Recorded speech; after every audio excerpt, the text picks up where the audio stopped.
Hello dear students, आज के इस लेक्चर में हम चैप्टर नंबर 7 बिजनेस एनवायरनमेंट की एक्सरसाइज का जो क्वेश्चन नंबर 7 है, क्वेश्चन नंबर 8 है, वो डिस्कस करने वाले हैं कि उनके आंसर्स आप लोगों को किस तरीके से लिखने हैं। तो इसका एक्सप्लेनेशन स्टार्ट करने से पहले मैं आप सभी से रिक्वेस्ट करूंगी कि अगर अभी तक आपने चैनल को सब्सक्राइब नहीं किया है तो जल्दी से चैनल को सब्सक्राइब कर बेल आइकन बटन को प्रेस कीजिए ताकि आपको लेटेस्ट वीडियो के नोटिफिकेशंस मिलते रहे। वीडियो को लाइक करना एंड शेयर करना नहीं भूलना है। एज अर्लीस्ट पॉसिबल मैं आप लोगों के लिए जो मैक्सिमम सोल्यूशन है वो प्रोवाइड करने की कोशिश कर रही हूँ। नाउ यहाँ पे सबसे पहले जो क्वेश्चन है इंपॉर्टेंस ऑफ बिजनेस एनवायरनमेंट, तो यहाँ पर आपको इंपॉर्टेंस क्या है बिजनेस एनवायरनमेंट का वो लिखना है, जिसमें मतलब आप छोटा सा एक शॉर्ट इंट्रोडक्शन के साथ में लिख देंगे कि there is an intimate interaction between the business and environment जो कि हेल्प करता है in strengthening the business firm को स्ट्रेंथन करने में हेल्प करता है using its resources more effectively. जितने भी रिसोर्सेस अवेलेबल है उनको इफेक्टिवली यूज करते हुए बिजनेस को स्ट्रेंथन करने में जो है वो एनवायरनमेंट जो है वो सपोर्ट करता है, हेल्प करता है। To be more specific proper understanding of various, बहुत सारे जो बिजनेस एनवायरनमेंट के डायमेंशंस है, एस्पेक्ट्स, उनको अंडरस्टैंड करना जरूरी है। तो सबसे पहला जो इम्पोर्टेंट बिजनेस एनवायरनमेंट का पॉइंट है वो ये है कि डिटरमाइनिंग अपॉर्चुनिटीज एंड थ्रेट्स। मतलब आप लोगों को बिजनेस में कोई भी जो बिजनेसमैन है उसको ये अंडरस्टैंड करना है कि उनको अपॉर्चुनिटीज क्या रिसीव हो रही है, वो डिसाइड करनी है। एंड उनको किस किस चीजों से थ्रेट है, डर है, कंपटीशन कहाँ से उन्हें रिसीव हो रही है, तो उसके अकॉर्डिंगली उन्हें प्लान आउट करना होगा। तो the interaction between business and it's environment identifies opportunities. जब इंटरेक्शन होता है बिजनेस और एनवायरनमेंट के बीच में, जो इंटीमेशन होता है, इंटरेक्शन होता है, तो वो क्या है, आइडेंटिफाई करने में हेल्प करता है कि भाई अपॉर्चुनिटीज कौन कौन सी है बिजनेस के लिए एंड थ्रेट्स कौन कौन से है। It helps the business enterprises for overcoming challenges successfully. जो भी चैलेंजेस उन्हें आते हैं, उनको फेस करने पड़ते हैं, उनको वो सक्सेसफुली जो है वो उन्हें एक्सेप्ट कर सकते हैं, उन चैलेंजेस को ओवरकम कर सकते हैं अगर उनको बिजनेस के में क्या क्या अपॉर्चुनिटीज है, क्या क्या थ्रेट्स है, उनके बारे में पूरी अच्छे से जानकारी हो। तो then second, identifying firm strength and weakness. Firm का स्ट्रेंथ क्या है, वीक पॉइंट क्या है, ये स्वॉट एनालिसिस हम लोगों ने डिस्कस किया था पहले भी कि स्ट्रेंथ, वीकनेस, देन आपको अपॉर्चुनिटीज एंड थ्रेट्स। तो यहाँ पर बिजनेस में जैसे आप लोगों का भी सब्जेक्ट में कौन सा सब्जेक्ट में आप स्ट्रांग हो, कौन सा वीक सब्जेक्ट है, तो वीक सब्जेक्ट में आपको कैसे ज्यादा एफर्ट्स डालने होते हैं, तो उसी तरीके से फर्म को भी अपने स्ट्रेंथ एंड वीकनेसेस पता होना चाहिए। तो बिजनेस एनवायरनमेंट जो है वो हेल्प करता है पहचानने में, आइडेंटिफाई करने में द इंडिविजुअल स्ट्रेंथ क्या है बिजनेस की एंड वीकनेस क्या है इन view of technological and global development के कंपेयर में। कंपेयर जब किया जाता है टेक्नोलॉजीज को लेकर, एडवांस टेक्नोलॉजीज एंड जो ग्लोबलाइजेशन को लेकर, तो क्या उनके वीक पॉइंट्स और क्या स्ट्रेंथ पॉइंट्स है वो आइडेंटिफाई करने में बिजनेस एनवायरनमेंट हेल्प करता है। Then third one, continuous learning. तो एनवायरनमेंट जो है, एनवायरमेंटल एनालिसिस है, makes the task of manager easier. जो मैनेजर होता है उसका काम है वो इजियर हो जाता है। जो भी बिजनेस को चैलेंजेस फेस करने पड़ते हैं उसको हैंडल करने में, डील करने में उनकी आसानी हो जाती है मैनेजर को। So the managers are motivated to continuously update their knowledge. उनको कंटिन्यूसली अपना नॉलेज अपडेट करते रहना चाहिए। उनको जो भी बिजनेस के लिए जो भी मौके हैं, चांसेस है, उन्हें कोई भी जो चेंजेस आ रहे हैं उन सबको प्रेडिक्ट करना आना चाहिए। Then fourth one, image building. Environmental understanding जो है वो हेल्प करती है बिजनेस ऑर्गेनाइजेशन को, ताकि वो अपनी जो गुडविल है मार्केट में, अपनी इमेज है उसको वो ज्यादा बेटर बना सके, अच्छी इमेज वो बिल्ड कर सके। तो यहाँ पर by showing their sensitivity to the environment, environment के प्रति वो अपना जो है केयर एंड सेंसिटिविटी प्रेजेंट करते हुए वो अपनी गुडविल अच्छी बना सकते हैं within which they are working. It also includes meeting the expect. इसका मतलब ये भी होता है, इमेज बिल्डिंग में ये भी इंक्लूडेड होता है कि भाई जितने भी कंज्यूमर्स के एक्सपेक्टेशंस है, डिमांड्स है, गवर्नमेंट के एक्सपेक्टेशंस है, एम्प्लॉयज के एक्सपेक्टेशंस है, वो भी इसमें इंक्लूडेड है। अगर ये एक्सपेक्टेशंस को पूरा करता है अगर कोई बिजनेस यूनिट, तो उनकी जो इमेज है वो ऑटोमेटिकली बिल्ड हो जाती है। जैसे आप लोग अच्छे से स्टडी करते हो तो आपकी इमेज कैसे टीचर के सामने बिल्ड हो जाती है, तो वैसे ही बिजनेस यूनिट की भी। Then fifth, meeting competition. Now ये जो बिजनेस एनवायरनमेंट है वो हेल्प करता है फर्म को to analyse the strategies of the competitors. Competitors ने कौन सी स्ट्रैटेजीज बनाई है, क्या प्लान आउट किया है, and formulate their own strategies accordingly, और उसके अकॉर्डिंगली वो अपनी खुद की स्ट्रैटेजीज तैयार कर सकते हैं. Then giving direction for growth, growth के लिए डायरेक्शन देने का काम जो है वो बिजनेस एनवायरनमेंट को जो है रिसीव होता है एनवायरनमेंट से, बिजनेस एनवायरनमेंट से. Now the interaction with environment leads to opening up new frontiers of growth to the business firms. जब कोई भी बिजनेस फर्म इंटरेक्ट करती है एनवायरनमेंट के साथ में, तो उनको ग्रो करने के लिए उनके दरवाजे खुल जाते हैं, ग्रोथ के लिए, एक्सपेंशन के लिए. और ये साथ में हेल्प करता है बिजनेस को कि वो अपना कौन कौन सी एरियाज में वो ग्रो कर सकते हैं, कौन कौन से एक्टिविटीज वो एक्सपैंड कर सकते हैं. तो वो पहचानने में, समझने में बिजनेस एनवायरनमेंट जो है वो हेल्प करता है. आई होप ये कॉन्सेप्ट आप लोगों को क्लियर हो गया. अभी नेक्स्ट जो है वो है social environment. Now social environment क्या है? तो the social attitude is important for business practices to cope up with it. Social attitude बहुत जरूरी है. अगर बिजनेस प्रैक्टिसेस के साथ को हैंडल करते हुए चलना है तो सोशल रहना भी जरूरी है. The modern business is a social system in itself. आज का जो बिजनेस सिस्टम है वो खुद ही एक सोशल सिस्टम के अकॉर्डिंगली काम करता है, and it is also part of larger social system represented by society in general. देखो आज है ना, consumer is the king of the market, हम सभी जानते हैं. तो यहाँ पर हमें सबके वेलफेयर के अकॉर्डिंगली बिजनेस को रन करना है. देन ओनली बिजनेस जो है वो ग्रो करेगा, क्योंकि सोसाइटी एंड बिजनेस ये दोनों अलग अलग नहीं, दोनों अलग अलग रह के नहीं चल सकते, right. So clearly there should be some reciprocal relationships होने जरूरी है between business and society. Reciprocal मतलब लेने देने का, गिव एंड टेक वाला. Okay, to put it shortly, the business should adopt itself to the social environment accordingly. जैसा social environment है उसके accordingly business unit को जो है अडॉप्ट करना है, अपने आप को उसी सांचे में डालना है. अनदर जो फीचर है which affects the business is class structure of the society. Class structure कैसा है, सोशल रोल क्या है, which tells about the social role and organisations and the development of social institutions का डेवलपमेंट किस तरीके से होना है. देन क्लास स्ट्रक्चर जो है वो डिपेंड करता है कौन कौन से फैक्टर्स पे, लाइक वहाँ पे आसपास में रहने वाले लोगों का ऑक्यूपेशन क्या है, उनकी एजुकेशन क्या है, इनका इनकम लेवल क्या है, सोशल स्टेटस क्या है, एटीट्यूड टूवर्ड्स लिविंग स्टाइल के टूवर्ड्स उनके जो उनका एटीट्यूड क्या है. तो ये सब जो है वो सोशल एनवायरनमेंट जो है वो डिपेंड करता है. यहाँ पर क्लास स्ट्रक्चर के ऊपर डिपेंड करेगा, वहां के रहने वाले लोगों के स्टैंडर्ड के ऊपर, work and social relationship and above all their attitude towards the business. और साथ ही उनका जो एटीट्यूड है बिजनेस के टुवर्ड्स वो कैसा है, तो उस पर डिपेंड करेगा. Now every society develops its own culture, खुद का अपना कल्चर बनाते हैं, which means how the members of that society, उस सोसाइटी के मेंबर्स जो है वो कैसे बिहेव करते हैं, कैसे इंटरेक्ट करते हैं with each other in the society. तो इन एडिशन टू दिस इसके साथ ही क्या है कि दिस अदर रिमार्केबल फैक्टर्स भी है, जैसे कि इंक्लूड्स एस्पेक्ट लाइक कस्टम्स हो गए, traditions, values, ethics, beliefs, social trends, poverty, literacy etcetera. Life expectancy rate क्या है, लाइफ एक्सपेक्टेंसी रेट क्या होता है भाई, ऑन एन एवरेज कितना एक ह्यूमन लाइफ जो है इंडिया की लाइफ एक्सपेक्टेंसी रेट क्या है, कितना समय तक वो जो है वो जीने वाला है बंदा, and other accepted behaviour pattern जो है वो. और यहाँ पर सोशल एनवायरनमेंट के अंडर में इन शॉर्ट ये जो है आप अपने वर्ड्स में इन शॉर्ट लिख सकते हैं, ठीक है. फिर यहाँ पर social aspect, important aspect of social environment are literacy level.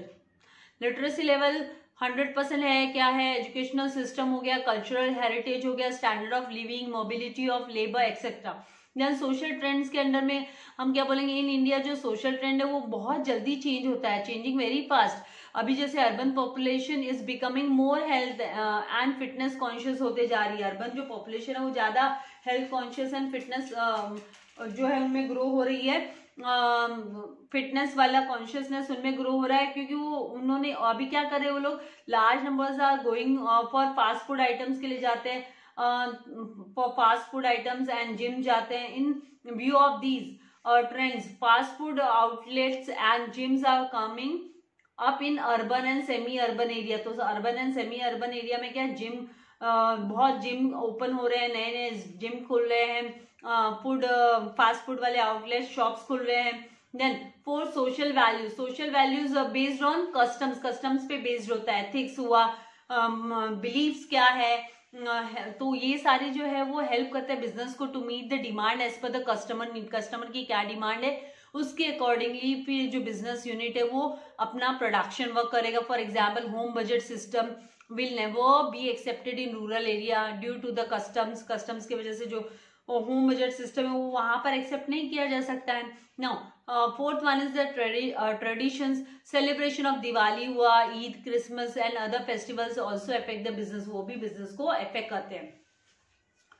Now आपको चाहिए तो ये सारा टेक्सचुअल ही है, कहीं से कुछ कंटेंट आपको ढूंढने की जरूरत नहीं है, आप टेक्स्ट बुक में भी मार्किंग कर सकते हैं। Then third one, economic environment में क्या आना चाहिए, तो economic environment the survival and जो सक्सेस है बिजनेस का वो फुल्ली किस पे डिपेंड करता है, ऑब्वियसली इकोनॉमिक एनवायरनमेंट पे डिपेंड करता है। किसी भी कंट्री की इकोनॉमिक पॉलिसीज क्या है उस पर डिपेंड करेगा। तो द इकोनॉमिक एनवायरनमेंट जो इंक्लूड्स इकोनॉमिक कंडीशन हो गया, इकोनॉमिक पॉलिसीज हो गया, economic system, basic economic philosophy, infrastructure, national income, money supply, saving stages in economic development, trade cycles are also the major factors है which make up the total economic environment, जो कि पूरा का पूरा total economic environment को make up करता है, बनाता है।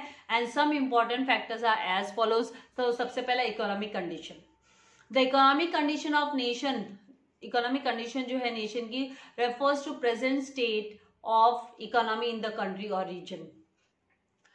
कोई भी कंट्री और रीजन का जो प्रेजेंट स्टेटस है उसको ये प्रेजेंट करता है economic condition. Economic condition of the nation is based on what, gross domestic product क्या है, जीडीपी क्या है उस कंट्री का, पर कैपिटा इनकम पर पर्सन को के पीछे कितना इनकम है वो, देन अवेलेबिलिटी ऑफ कैपिटल क्या है, कितना कैपिटल अवेलेबल है, growth of foreign trade and strength of capital market etcetera. Then economic policies के अंडर में हम बोलेंगे तो और जितने भी बिजनेस एक्टिविटीज है वो डायरेक्टली इन्फ्लुएंस्ड है by the economic policies. Economic policy से वो डायरेक्टली क्या है, इन्फ्लुएंस्ड है, which are framed by the government from time to time government इसमें चेंजेस करती रहती है, इसे फ्रेम करती रहती है। So government keeps on changing these policies keeping the development in view. वो अभी गवर्नमेंट ट्रबल करने के लिए, बिजनेस यूनिट्स को ट्रबल करने के लिए पॉलिसीज चेंज करते हैं, ऐसा नहीं है। For the development of the country they keep on changing the policies, because ये तो like it is just trial and error basis वाला ही गेम होता है ये। सो इंडस्ट्रियल पॉलिसी है, मॉनेटरी पॉलिसी है, फॉरेन इन्वेस्टमेंट है, policy of export import policy हो गया, agricultural policy, education policy, public expenditure policy are important economic policies. Now every business must function strictly within the policy framework के under में ही उनको काम करना पड़ता है और उसी के अकॉर्डिंगली उन्हें रेस्पॉन्ड करना पड़ता है। They can not do make their own rules. Internal management के लिए it is fine, but external उसके लिए उन्हें जो है गवर्नमेंट ने जो रूल्स बनाए हैं उसके अकॉर्डिंग ही चलना पड़ता है, पॉलिसीज के अकॉर्डिंग। नाउ हमारे यहाँ पर इकोनॉमिक सिस्टम मतलब there are the economic system जहाँ पर private business and extend of government जो है रेगुलेशन डिपेंड करता है on the nature of economic system. जैसे कोई कैपिटलिस्ट कंट्री है, सोशलिस्ट है, मिक्स्ड है, हम लोग मिक्स्ड इकोनॉमी फॉलो करते हैं। तो कैपिटलिस्ट इकोनॉमी किसकी है, this economy is also known as free market economy. Capitalist economy को हम फ्री मार्केट इकोनॉमी भी बोलते हैं।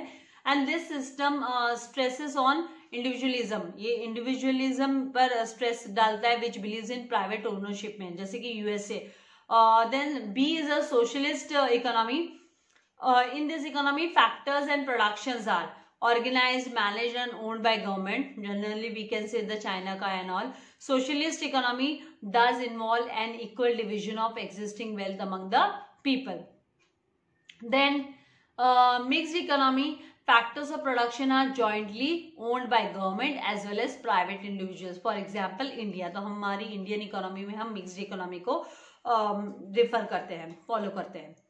Now fourth one is political environment. तो अभी political environment के बारे में आपको लिखना है।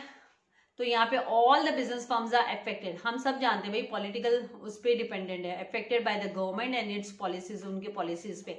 So political forces decide the nature of business. वो लोग डिसाइड करते हैं नेचर क्या होगा बिजनेस का, प्रोग्राम्स एंड प्रोजेक्ट्स कौन से अंडरटेक किए जाएंगे, कंसिडर किए जाएंगे for the development of the country. Political environment में it also includes like stability and peace in the country होनी जरूरी है, specific attitudes of elected representative, then political stability gives क्या देता है, it gives the a sign of strength, signal of strength की भाई हाँ हम हमारी कंट्री की जो इकोनॉमी है वो स्ट्रांग है, कॉन्फिडेंस देता है बिजनेस यूनिट्स को, वेरियस इंटरेस्ट ग्रुप्स को, इन्वेस्टर्स को in the long term projects में। Similarly ideology of the political parties, जो पॉलिटिकल पार्टीज की जो आइडियोलॉजीज है, विचारधारा है, that also influences the business organisation, and उनका जो एटीट्यूड होता है गवर्नमेंट ऑफिशियल्स का बिजनेस यूनिट्स के towards, that also impacts lot on business. India is a democratic country है, एंड इंडियन पॉलिटिकल सिस्टम जो है वो कॉम्प्राइजेस 3 वाइटल इंस्टीट्यूशन। 3 हम हमेशा सुनते हैं, like legislature, then Rajya Sabha, Vidhan Sabha, then government and judiciary. यहाँ पर तो लेजिस्लेचर में क्या आता है, this is a very powerful because powers such as policy making का काम हुआ, लॉ मेकिंग हुआ, then budget approving, executing control are in the hands of legislature. Then government के अंडर में for business consideration we should know the government's का responsibilities towards the business, की भाई government की रिस्पॉन्सिबिलिटी क्या है towards the business, and then government policies does affect business organization, therefore government should frame policies for business organization। इसके लिए उनको business organisation के लिए पॉलिसी फ्रेम करना जरूरी है। देन जुडिशरी में आता है, is the third important institution in political system. Political system में तीसरा ये इंपॉर्टेंट सिस्टम है, इंस्टीट्यूशन है, ये डिसाइड करता है कि क्या वर्किंग मेथड, गवर्नमेंट का जो मेथड ऑफ वर्किंग है वो क्या होगा, एंड इवन ये डिफाइन करता है द गवर्नमेंट एंड सिटीजन्स का रिलेशनशिप को भी ये डिफाइन करता है, judiciary. I hope concept clear हो रहे हैं। Then fifth one is the impact of new economic policy on business and industry. Business and industry पे जो नया इकोनॉमिक पॉलिसी क्या है, तो impact of new economic policy that is NEP. आप लोगों ने ये जो है वो इकोनॉमिक्स में भी स्टडी किया है, चैप्टर नंबर 9 में इकोनॉमिक्स में भी आपने स्टडी किया भाई एनईपी पॉलिसी का इफेक्ट क्या है। तो increase in the competition of various firms के में कंपटीशन इंक्रीज हुआ, मोर डिमांडिंग कस्टमर्स के, then tremendous changes in technological environment में चेंजेस आया, necessity for change, it was necessary, changes के लिए जरूरी था। The need for developing human resource को डेवलप करने के लिए, then the customer oriented market इसकी वजह से जो है डेवलप हुआ एनईपी की वजह से। Then this continuation budget support by the government, business organization must work hard in order to survive, and necessity to expertise in various fields. These are the concepts points. You can just elaborate in one sentence and you can write this. Elaborate करते हुए आप लोग ये लिख सकते हो one sentence में भी क्या इम्पैक्ट हुआ, क्या इसका इम्पैक्ट हुआ न्यू इकोनॉमिक पॉलिसीज का। Then next one is the answer the following. Question number जो 8 है, answer the following. What is business environment and explain the importance of business environment. तो importance of business environment already हम लोगों ने study कर लिया, तो मेरे को ज्यादा मतलब इसको एक्सप्लेन करने की जरूरत नहीं, क्योंकि क्वेश्चन नंबर 7 में ऑलरेडी, तो आपको शॉर्ट जस्ट इंट्रोडक्शन एंड एक डेफिनेशन के साथ में, like according to Bayard O Wheeler the total of all the things external to the firm का जो एक्सटर्नल है, जो भी सारी की सारी चीजें इंडस्ट्रीज के external which affect the organization को अफेक्ट करता है, उनके ऑपरेशंस को, एक्टिविटी को अफेक्ट करता है, उसको बिजनेस एनवायरनमेंट बोलते हैं। तो importance of business environment there, यहाँ पर अभी बिजनेस एनवायरनमेंट जो है comprises of such factors which can affect business को अफेक्ट कर सकता है। गवर्नमेंट पॉलिसीज हो गए, रेगुलेशंस हो गए, strength and weaknesses, then orientation of organization, relationship. फिर यहाँ पे determining the opportunities and threats already हम डिस्कस कर चुके हैं, identifying firm strength and weaknesses, continuous learning, image building, meeting competitions, giving direction for the growth. तो ये answer है वो सेम है, खाली आप लोगों को यहाँ पे क्या ऐड करना है। क्वेश्चन नंबर 7 में हम पढ़ चुके पहला आंसर, आपको व्हाट इज बिजनेस एनवायरनमेंट ये लिखना है, उसकी डेफिनेशन लिख देनी है, ठीक है। डेमोग्राफिक ट्रेंड्स हो गया, नेचुरल फैक्टर्स हो गए, ग्लोबल ट्रेंड्स हो गए, इकोनॉमिक कंडीशंस हो गए, सोशियो कल्चरल फैक्टर्स वगैरह हो गया। तो आपको चाहिए तो आप इसकी स्क्रीनशॉट ले सकते हैं, बाकी तो सारे के सारे पॉइंट क्वेश्चन नंबर 7 का ही आंसर, क्वेश्चन नंबर 7 का फर्स्ट जो क्वेश्चन है उसका आंसर है।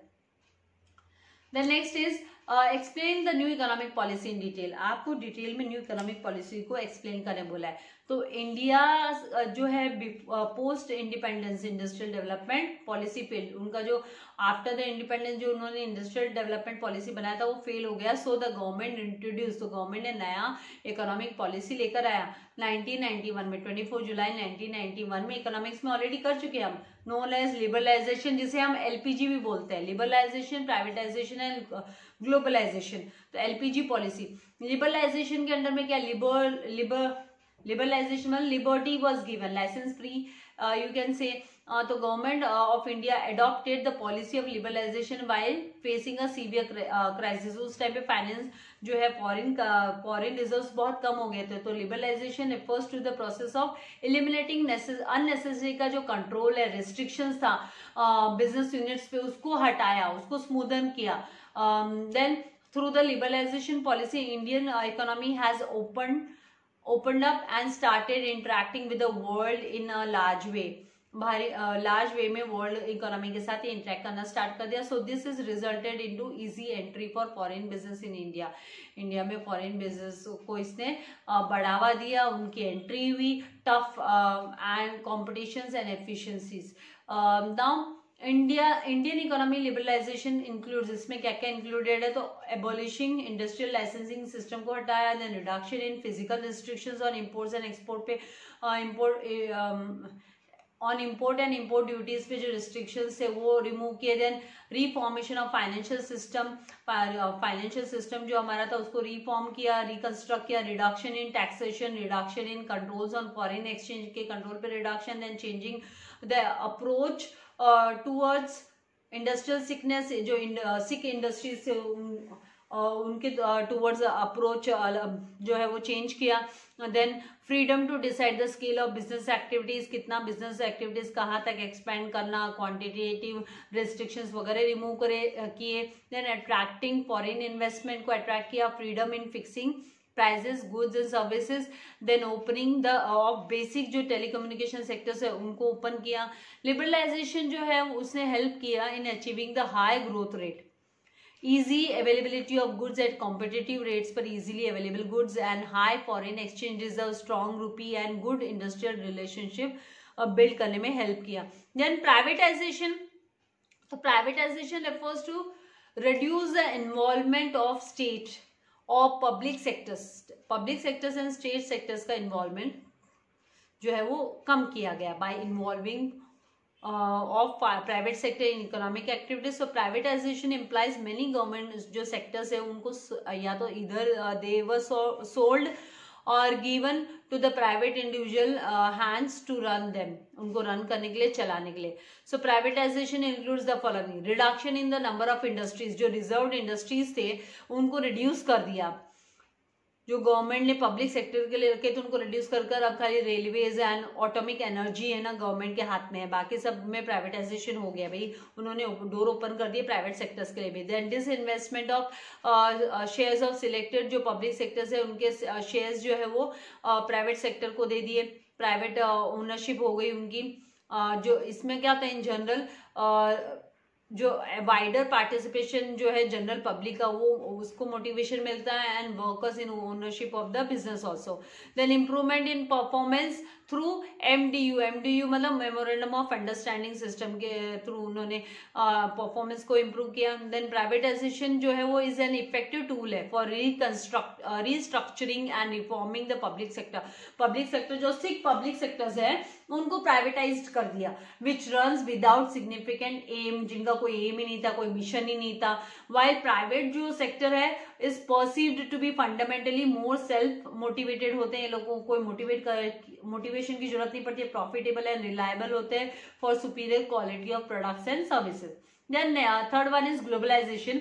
ग्लोबलाइजेशन मीन्स इंटीग्रेशन मतलब इंटीग्रेट कर देना, मिक्स कर देना नेशनल इकोनॉमी को एंड सोसाइटीज को थ्रू द क्रॉस कंट्री, मतलब beyond the country also. Physical boundary इसमें बीच में नहीं आएगी, फ्लो ऑफ इंफॉर्मेशन रहने दो, ideas, technology, goods, services, capital, finance and people. In other words globalisation means boundaryless world. हाँ, आप बोल सकते हैं बाउंड्रीलेस वर्ल्ड हो गया and all nations would be interdependent, सब एक दूसरे पे इंटरडिपेंडेंट है, leading to better interaction regarding the improvements in the global economy में इम्प्रूवमेंट लाने के लिए। So globalisation has serious implication on socio economic and political sphere of life, हमारा जो सोशियो इकोनॉमिक लाइफ है, हमारे पॉलिटिकल लाइफ है, उसमें काफी उसने चेंजेस लाया, सीरियस चेंजेस लाया है। तो globalization includes the following: removing anti export biasness, भाई खाली आप एक्सपोर्ट करो तो उसको इसने हटाया, बायसनेस को कि भी एक्सपोर्ट नहीं करना है। Then minimization of very high import tariffs, जो बहुत ज्यादा जो इम्पोर्ट ड्यूटी लगती थी, टैक्सेस जो पे करना पड़ता था, उसको ये मिनिमाइज किया है ग्लोबलाइजेशन है। Placing lesser reliance on quantitative restriction on imports पे क्वांटिटेटिव रिस्ट्रिक्शन, भी आप इससे ज्यादा नहीं इम्पोर्ट कर सकते, तो उसको इसने रिमूव किया है, डिक्रीज किया है। तो आई होप ये जो कॉन्सेप्ट्स है वो आप लोगों को अच्छे से समझ में आ गए हैं। नेक्स्ट लेक्चर में जल्दी ही आप लोगों के लिए चैप्टर नंबर 8 के जो है जो रिमेनिंग क्वेश्चन आंसर्स है उसके सोल्यूशन लेकर आऊंगी। तो वीडियो को लाइक करना एंड शेयर करना नहीं भूलना है। Thank you very much. God bless you all dear students.